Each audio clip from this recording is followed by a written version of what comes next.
Hey everyone, today we are talking about scammers and one of the most prevalent resume scams that are around today. A client contacted me today, it's in the air and it steamed my clams. So today we are focused on scams.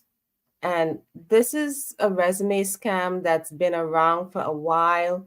It's old, you can say, but it's one that really gets to me.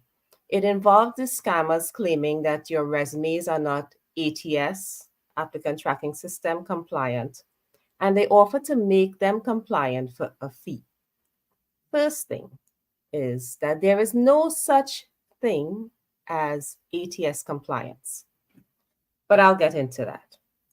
So the scam involves a message, say to Rhonda, where the sender claims that her experience aligns with a role, but states that the resume is not ATS compliant. Then the sender advises her to make her resume ATS compliant by accessing a specific website. And then they will also mention that precise details about the role and the client are confidential for now, so they can't give you any information, and they promise to provide more information later. However, there is no such thing as ATS compliance. That term is a misconception within the career services industry. I am guilty of having used that term myself. But the reality is, while some resumes may be easier for the ATS systems to process, all resumes are ultimately reviewed by actual people. Every recruiter that I've spoken to have said to me, we review all resumes. And this is in travel and hospitality, healthcare, law enforcement, various financial services, education services. The recruiters are saying that they actually read your resumes at some point in time, right? So at some point, your resumes are reviewed by actual people. The ATS does not decide whether to accept or reject a candidate. How that is decided is it's based on a criteria set by human reviewers. Now, does this mean that your document may receive a score, which that human reviewer will then decide which group of resumes they're going to take a look at first? More likely than not, that is the case, right? So the ATS system does not decide to reject people. Actual people review your resume. So here are some best practices for ATS optimization.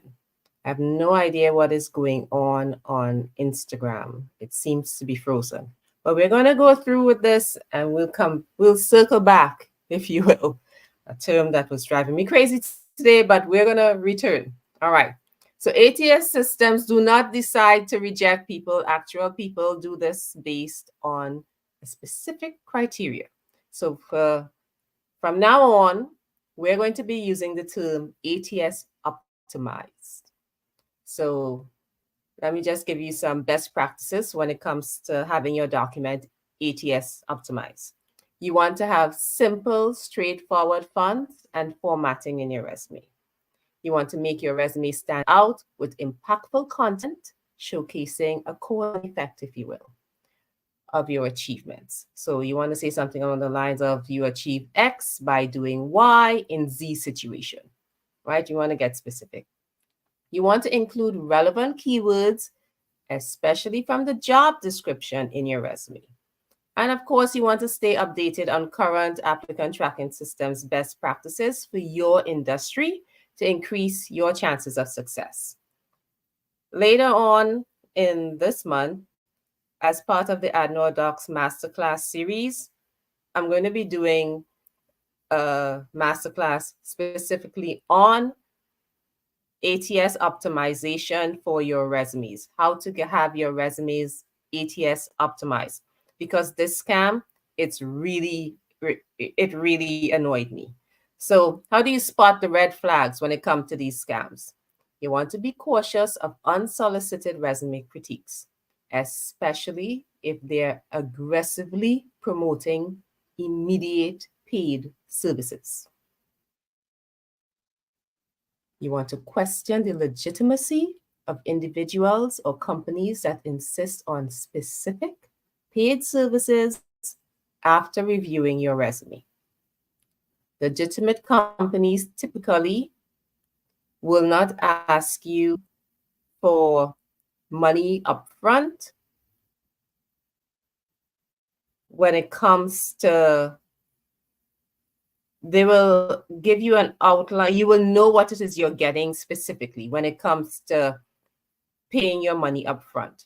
In my resume practice, I do insist on being paid upfront, but you know exactly what you're getting. You get an outline. We have a full conversation before. You know why everything is being addressed and how everything is being done. When it comes to scammers, you want to be very aware of high pressure and pushy communications from recruiters or individuals. You want to be cautious if you are being encouraged to buy or purchase paid services without proper evaluation or transparency. You want to know that this person has evaluated not just your document, but they've had a conversation with you with regard to your career goals, with regard to your target, with regard to your focus, what it is you are looking to achieve by using this resume. If that conversation is not taking place, be very cautious. You want to pay attention to the email addresses that these recruiters are using. If they seem to be personal or unprofessional, that's a red flag. You always want to pay attention to those email addresses, right? Because phishing schemes are real. You want to be cautious if it is challenging to find information about that recruiter, to find information about that business. If there's a lack of transparency, it most likely indicates a potential scam. If things are too good to be true, I want you to just pause and take another look. I am advising you to be very cautious when you receive unsolicited offers related to your resumes, and I need you to vet these senders before sharing your personal information. Now, if you've uploaded your resume on places like Indeed, for example, and you have all of your contact information there, you really don't know to whom Indeed has sold your document. So be very cautious. I cannot emphasize this enough. Be very cautious when you receive unsolicited offers related to your resume, right? So that's my tip for today. That's my conversation for today. When it comes to your resume, it is a personal document. It is a document that you want written to your future. It is a forward-facing document. It is a document that you want showcasing your unique potential and value, your personal brand. So let's have a conversation. We can review your document together. We can review your resume together. You can just select the resume review link in bio, or I'm putting it in the chat, in the comment section for those of you who've joined me on Facebook and Instagram. And let's have a conversation about this. Let's review your resume. Let's see if it's targeted, and more important, is it ATS optimized for the purpose of this conversation? And ATS optimized simply means that it is a document that can be easily read by the applicant tracking system, but it is also a document that is showcasing your value to that employer, all the unique things about you, all that you are bringing to the role. So see you next time. I'll see you tomorrow, actually.